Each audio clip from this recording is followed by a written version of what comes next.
Advogado de Bolsonaro acaba de detonar narrativa sobre possível tentativa de golpe agora, nesse momento, no depoimento de Mauro Cid, ex-ajudante de ordens de Bolsonaro e delator, aonde o Ministério Público Federal, o relator, está utilizando as falas dele para uma possível condenação desses acusados. Ele foi questionado agora pelo advogado de Bolsonaro e olha só o que ele diz. Estou trazendo para vocês aqui em primeira mão, lembrando que duas perguntas que o Fux, o ministro Luiz Fux, fez, já arrebentou, né? O Fux fez só duas perguntas. Houve assinatura na minuta de golpe? Mauro Cid disse não, nunca houve assinatura. E a outra pergunta, teve ligação, participação da presidência com os manifestantes ou as pessoas que financiaram as manifestações do 8 de janeiro? Mauro Cid falou também que não tinha ligação nenhuma, não teve participação nenhuma. Aí vem o advogado do Bolsonaro e faz essa daqui, que é para arrebentar de vez, né? Dá uma olhada, o trecho está um pouco longo, mas vale a pena porque a imprensa não vai mostrar, você só vai assistir aqui. Por isso, compartilha aí também, não esquece de me seguir. Agradeço, Dr. Matheus Milanês. Eu passo a palavra ao Dr. Celso Vilardi, advogado do réu Jair Messias Bolsonaro. Excelentíssimo senhor ministro relator, ministro Alexandre de Moraes, excelentíssimo senhor ministro Luiz Fux, cumprimento também o excelentíssimo procurador-geral da República, aos demais advogados, as partes e as pessoas, os demais presentes. Senhor ministro, eu tenho algumas perguntas, sim. Minha primeira pergunta, ministro, eu queria saber se a função de ajudante de ordem é algo como um secretário, se existia só ele, outros, e se existia hierarquia entre os ajudantes de ordem. Pois não, pode responder, por favor. Então, ministro, para esclarecer a função do ajudante de ordens, que é bem interessante entender ela, então eu vou usar o decreto, né? Então, a função do ajudante de ordens compete prestar os serviços de assistência direta e imediata ao presidente da República nos assuntos de natureza pessoal, em regime de atendimento permanente e ininterrupto, em Brasílias ou viagem. Receber as correspondências e objetos entregues ao presidente da República em cerimônias e viagens, e realizar outras atividades determinadas pelo chefe de gabinete. Então, basicamente, o ajudante de ordens ele deveria atender às necessidades do presidente de maneira direta, imediata, permanente e ininterrupta. Então, tudo a toda hora. E, para isso, nós tínhamos uma equipe com em torno de 32 civis e militares, em qual eu era o chefe. Então, abaixo de mim, tinham mais 3 ajudantes de ordens. Então, a minha maior proximidade, a minha maior participação era porque eu era o chefe, né? Então, é bem claro para um comandante militar que tudo que acontece está na responsabilidade do comandante. Então, Era o senhor e mais 3. Eu era o chefe, que era um do Exército, e tinham mais 3, um da Marinha, um da Força Aérea e um da Aeronáutica, e um chefe. Então, essa era a organização dos oficiais. Depois, abaixo, a gente tinha os auxiliares. Um da Marinha e 2 da Força Aérea. Não, um da Marinha, um do Exército. Um do Exército. É que o senhor falou um da Marinha, um da Aeronáutica e um da Força Aérea. E eu como chefe. Abaixo tinha os auxiliares e tinha o pessoal que cuidava da parte... Oficiais eram 4. Oficiais eram 4. Qual era a patente dos demais? Eu era o tenente-coronel, tinha tudo major, o resto era tudo major. Doutor Celso. Muito obrigado. Eu queria saber, senhor ministro relator, se ele teve algum conhecimento a respeito dos fatos de 8 de janeiro, evidentemente antes do dia 8 de janeiro. O senhor teve? Não, senhor. Em relação aos atos de organização... violência de 8 de janeiro, aqui no Supremo, se ele soube alguma coisa do movimento de 8 de janeiro. O movimento que resultou no 8 de janeiro. Que resultou no 8 de janeiro e do próprio fato que iria acontecer no 8 de janeiro. Ele teve informação antecipada? O senhor teve alguma informação? Não, senhor. No Palácio da Alvorada, ele ouviu algo? O presidente tinha alguma informação a respeito disso? Ele ouviu algum comentário? Ele ouviu algum plano de incentivo a ao ato de 8 de janeiro? Por favor. Não, senhor.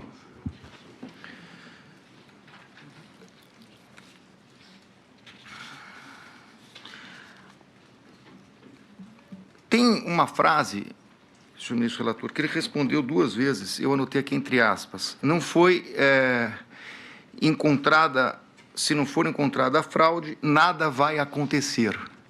É o que ele disse que repetia em Moraes vai diversas ficar nervoso aí mensagens agora, para olha só. diversos interlocutores. Ó. A minha pergunta é, ele afirmava isso com uma certeza própria, o presidente afirmou isso para ele?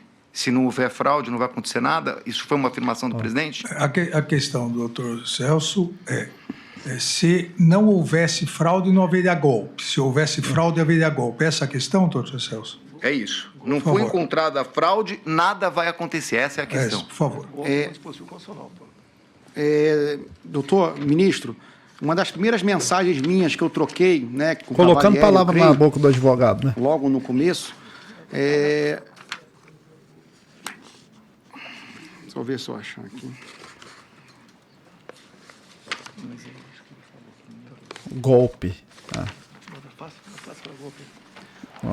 Logo depois, para todos que me consultavam de maneira geral, eu sabia que nada ia acontecer, por mais que houvessem pressões em cima do presidente, porque as Forças Armadas, já de cara, eu conheci o general Frei Gomes, eu sabia que nada ia acontecer. Inclusive, foi essa a minha resposta, até naquela época, né, quando saíram as mensagens com o coronel Lawande, com o Cavalieri, porque eu sabia a posição das Forças Armadas. Independente do que acontecesse com as eleições, né, dificilmente alguma coisa ia acontecer, porque sem apoio das Forças Armadas não teria nada que fazer. Né? E era um momento que o presidente estava muito fragilizado na parte de saúde, inclusive era uma preocupação muito grande do próprio general Heleno, a parte de saúde dele. Mas ele nunca expressou, o presidente nunca expressou a ideia de temos que achar uma fraude para assinar algum decreto.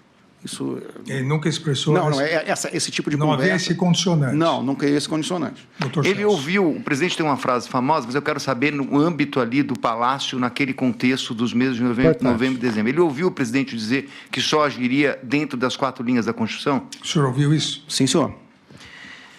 Senhor presidente, eu Por aí já podia parar, né? Mas vamos seguir. queria...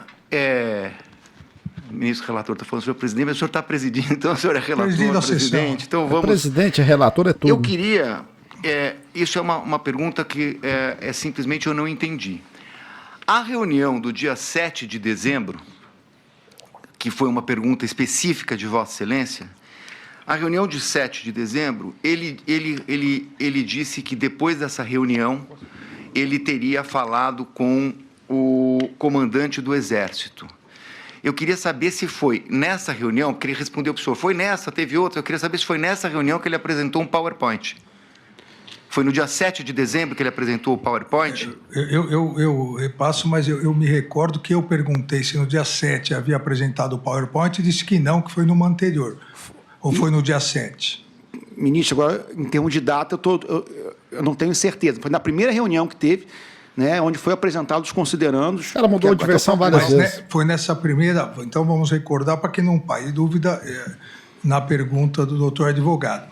O senhor disse que houve uma primeira reunião em que Felipe Martins levou um advogado e o ex-presidente, o então presidente Jair Messias Bolsonaro estava e o senhor apresentou PowerPoint.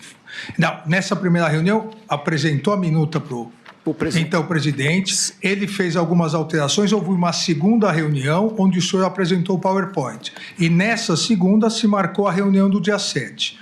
E no dia 7 o senhor me respondeu que não houve PowerPoint. Eu lembro porque eu perguntei especificamente em relação a isso.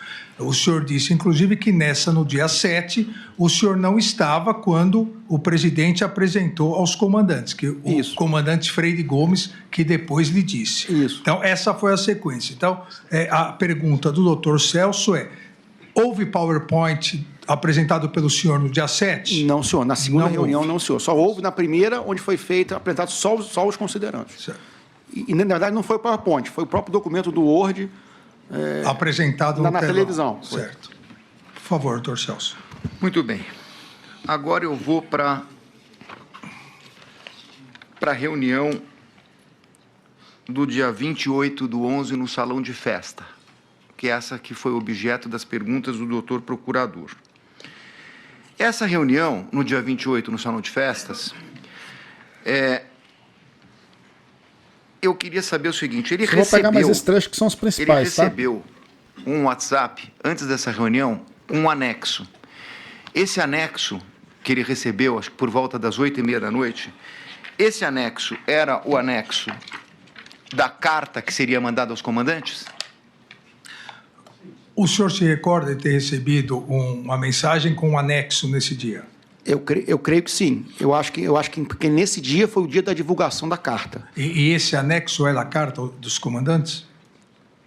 Eu não sei se esse anexo era a carta, mas eu lembro que nesse dia foi quando eu tomei conhecimento da carta. Agora, se foi efetivamente esse anexo, eu não sei, não sei confirmar. Doutor Celso. Eu estou perguntando, ministro, porque esse anexo foi enviado às 20h02. Às 23h20, ele manda as observações que foi objeto do questionamento do procurador. Não combinamos de apagar? Ah, eu esqueci. E às 23h30 desse mesmo dia, depois da reunião, é que tem as mensagens das fotos. Então, eu queria perguntar se ele recebeu as fotos que estão na denúncia, que foram encontradas no celular dele, como descritas na denúncia como uma minuta de golpe. Essas mensagens vieram de um interlocutor da reunião? Porque elas vêm exatamente depois dessa mensagem, na sequência. Então, é isso que eu queria perguntar. O doutor Celso faz uma cronologia das mensagens que o senhor recebeu no dia 28 nessa reunião. E pergunta se essa última mensagem, às 23h30, salve. E 30 horas, se o senhor recebeu a minuta do que a Procuradoria chama de minuta do golpe, o decreto do golpe, de algum interlocutor dessa reunião do dia 28. Eu não sei afirmar, porque realmente eu não me recordo quem mandou. O senhor não se recorda de quem mandou nenhuma, nem a outra? Nem um anexo, nem o outro. Esse Porque, é o como cara. eu falei para o senhor, eu recebi um volume muito grande, às vezes eu pedia, queria ler, me manda, mas para quem eu pedi ou para quem me mandou, aquela foto, né, que é essa minuta que o doutor está falando, denúncia. eu não me lembro quem mandou. Né, e também foi uma coisa que realmente ficou esquecida.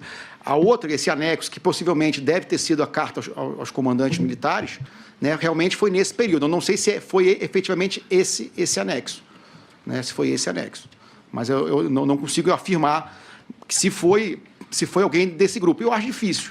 Pela forma que foi escrita, tudo, não parece muito a forma que nós escreveríamos. Até pelo jeito que foi escrito. A minha questão, ministro, é que ele seja, colocou, escrito tudo errado. não só hoje, mas numa outra oportunidade, que seria até uma questão de uma conversa de bar, né? Fez aí uma metáfora a esse respeito. Outra questão importante. Mas eu queria saber se nessa conversa de bar, dentre os assuntos que foram tratados, porque ele falou que existia insatisfação de parte dos militares, que tinham radicais, etc. e tal. Eu queria saber o seguinte: dentre essas conversas, surgiu alguma coisa a respeito de uma minuta a ser entregue para o presidente, para ser mandada? Teve uma minuta? Nessa reunião do dia 28. Teve conversa sobre algum documento escrito relacionado a um golpe de Estado? Então, nessa reunião dos Kids Pretos, no dia 28, houve conversa sobre a elaboração de uma minuta? Não, senhor. E nessa conversa ele explicou o conceito militar de centro de gravidade que foi atribuído a Vossa Excelência por uma das pessoas. Eu queria entender se nessa conversa de boteco. Vossa Excelência, o nome de Vossa Excelência constou como centro de gravidade, porque se a pessoa parece que fez uma anotação, ministro Alexandre, como centro de gravidade. Isso também não foi conversado na reunião? Foi conversado algo sobre o meu nome nessa reunião? Sim, senhor. O senhor foi... O quê? O senhor foi muito criticado. Só? Muito xingado. Sim, senhor. Ministro, conversa de boteco. Eu estou acostumado. Gente, sim, senhor. Peraí. Olha o que eles estão pegando como base. Conversa de boteco. Conversa de boteco onde eles criticavam, xingavam o Alexandre de Moraes, com certeza, né? Igual a gente faz, você que está me assistindo aí faz. E aí isso aí já está sendo considerado como ameaça, tentativa de golpe, mas enfim. Vamos seguir aqui. Tem só uma coisa que depois é que a Polícia Federal não está aqui, porque há uma contradição no depoimento. Falou que era conversa de bar, com guaraná e salgadinho. Então não era conversa de bar. Então no Guaraná e Salgadinho não tem no bar. Mas o que mais falava sobre mim? É a pergunta do... E o mais engraçado, o cara é a vítima e é o relator do processo. Quem mais que falava sobre mim? Que eu vou julgar, né? Doutor advogado, por favor. Ministro, as pessoas criticavam muito o senhor. As mesmas críticas que o senhor recebe, Te os mesmos xingava. xingamentos, de certa forma, passaram por ali. É, Não claro. vou dizer que não houve, porque houve, né? Até porque era uma conversa mais... Era uma conversa de bar. Uma conversa de bar. De bar, Tanto que... Houve alguma ideia em relação ao centro de gravidade? Não, sim, ministro, nada não, temos que acabar com ele, isso nunca existiu, vamos planejar alguma coisa, isso nunca existiu. Tinha, assim, xingamentos, esse cara desgraçado, coisas que o senhor já ouviu bastante aí, né? Inclusive fotos de figurinha, aquelas... Meme, cabeça de ovo. Memes, essas coisas, Por isso que eu digo para o senhor que teve essa grau de informalidade. Que questão pegando? É isso, doutor Celso? É isso. A minha próxima pergunta, o meu próximo tema é a respeito... Eu vou encerrar por aqui, porque aí já não fica tão interessante. Esses são os principais pontos. Tem lógica. Conversa de boteco sendo utilizada.